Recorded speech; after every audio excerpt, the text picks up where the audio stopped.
श्रीमद् भगवत गीता अध्याय 3। अब अर्जुन कहते हैं, जायसी चेत कर्मणस्ते मता बुद्धिर्जनार्दना तत्किम कर्मणि घोरे माम नियोजयसि केशवा। अर्जुन कहते हैं, हे जनार्दन, हे केशव, यदि आप बुद्धि को सकाम कर्म से श्रेष्ठ समझते हैं तो फिर आप मुझे इस घोर युद्ध में क्यों लगाना चाहते हैं।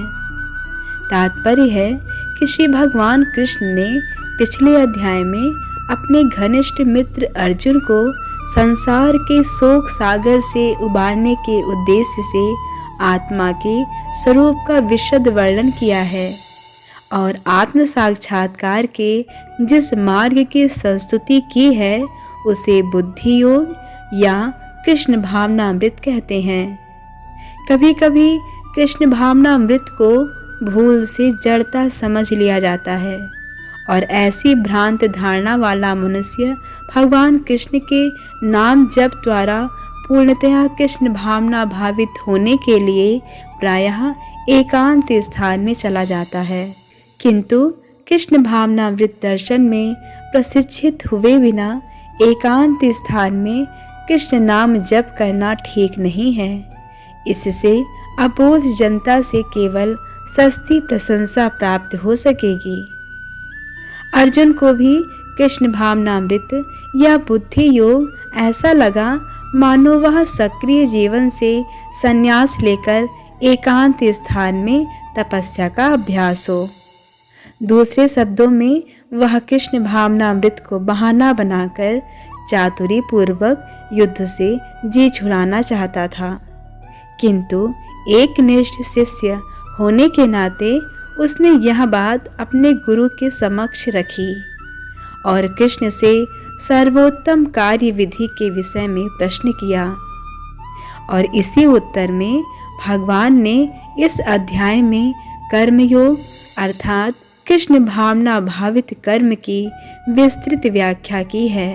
अर्जुन प्रश्न करते हैं, व्यामिश्रेणेव वाक्येन बुद्धिम मोहयसीव मे तदेकं वद निश्चित्य येन श्रेयो अहमाप्नुयाम।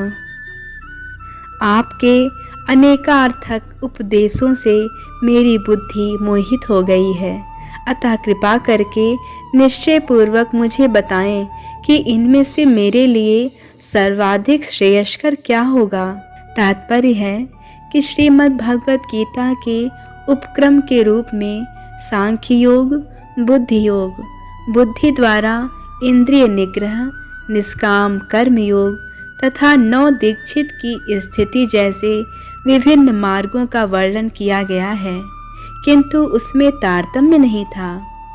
कर्म करने तथा समझने के लिए मार्ग की अधिक व्यवस्थित रूपरेखा की आवश्यकता होगी।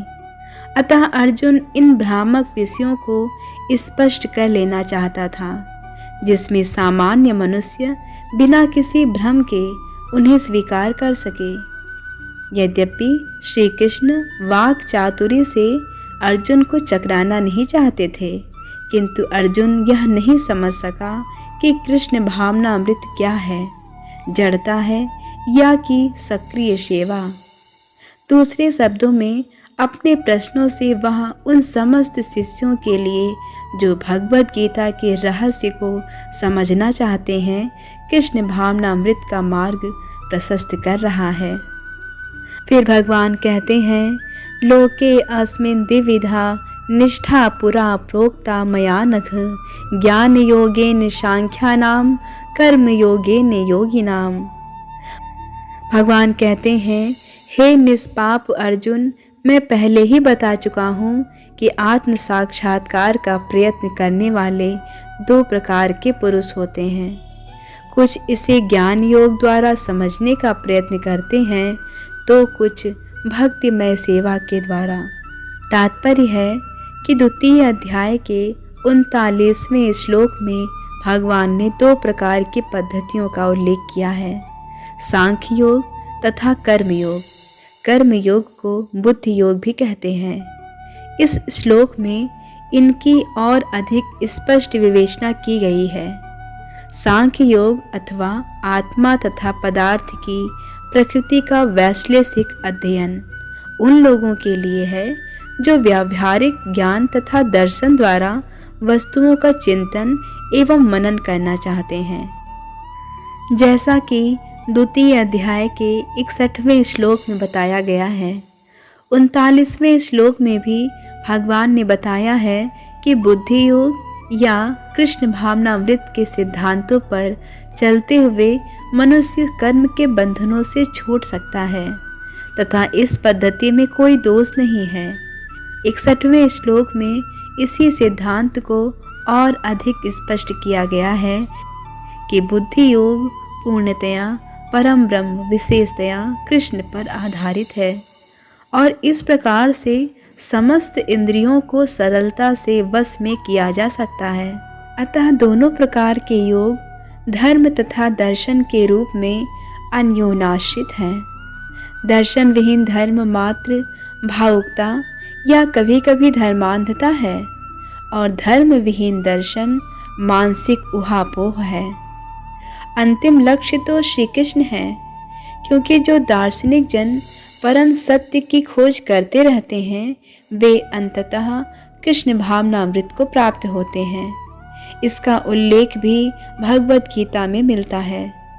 संपूर्ण पद्धति का उद्देश्य परमात्मा के संबंध में अपनी वास्तविक स्थिति को समझ लेना है। इसकी अप्रत्यक्ष पद्धति दार्शनिक चिंतन है, जिसके द्वारा क्रम से कृष्ण भावनामृत तक पहुंचा जा सकता है। प्रत्यक्ष पद्धति में कृष्ण भावनामृत में ही प्रत्येक वस्तु से अपना संबंध जोड़ना होता है। इन दोनों में से कृष्ण भावनामृत का मार्ग श्रेष्ठ है, क्योंकि इसमें दार्शनिक पद्धति द्वारा इंद्रियों को विमल नहीं करना होता। कृष्ण भावनामृत स्वयं ही शुद्ध करने वाली प्रक्रिया है और भक्ति की प्रत्यक्ष विधि सरल तथा दिव्य होती है। हरे कृष्ण कृष्ण कृष्ण हरे हरे, हरे राम राम राम हरे हरे।